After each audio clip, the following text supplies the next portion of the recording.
আসসালামু আলাইকুম বন্ধুরা, দেখাবো কিভাবে শাক আলু ভাজি করে। তো আমি দিয়ে দিলাম কাঁচা মরিচ 7-8টা, দিয়ে দিলাম রসুন, কাঁচা রসুন, দিয়ে দিলাম কাঁচা পেঁয়াজ, দিয়ে দিলাম আধা চামচ লবণ, দিয়ে এটাকে আমি ঢাকনা দিয়ে ঢেকে দিলাম। ঢাকনাটিকে আমি 4 মিনিট পরে তুললাম। তো তুলে এটাকে আমি নাড়াচাড়া দিতেছি যাতে নিচে না লাগে। তো আমি দেখলাম যে এভাবে আর কি শাক আলু সিদ্ধ করে নিতে হবে। তো এভাবে প্রায় 5 থেকে 6 মিনিটের মতো এটাকে সিদ্ধ করে নিতে হবে। তো সিদ্ধ করার সময় আমি দিয়ে দিলাম একটু লবণ, মানে যেটুকু লাগে পরিমাণ মতো। তো দিয়ে দিলাম, দিয়ে এটাকে আমি নাড়াচাড়া করতেছি। তো মানে শাক যখন সিদ্ধ করি তখন কিন্তু শাক থেকে পানি বের হয়। তো পানিটাকে পুরোপুরি শুকিয়ে নিতে হবে। তো আমি এরকম করতে করতে 7-8 মিনিটের মতো মানে এটাকে সিদ্ধ করে নেব। তো এরকম করতে করতে আমি প্রায় 10 মিনিটের মতো সিদ্ধ করে নিলাম। তো এটা সিদ্ধ করতেছি। তো এভাবে আপনারাও, আমি যেভাবে করি আপনারাও সেমভাবে আর কি একইভাবে এগুলো সিদ্ধ করবেন।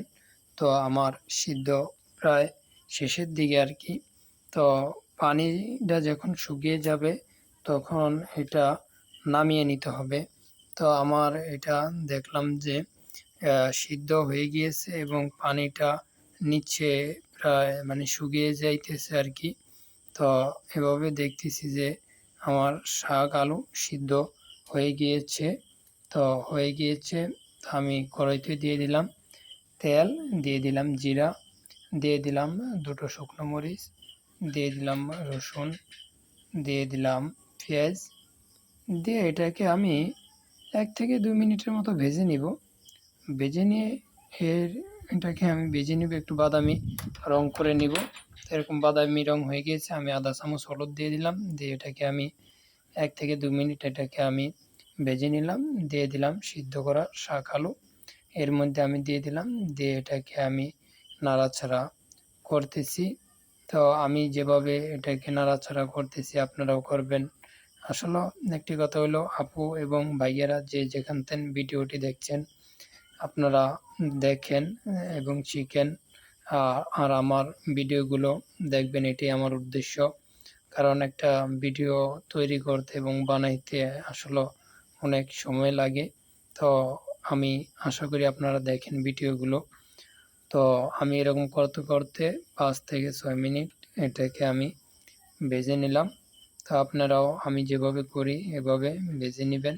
তো আমি এটাকে 1 মিনিট পরে পরে নাড়াচাড়া দিতেছি।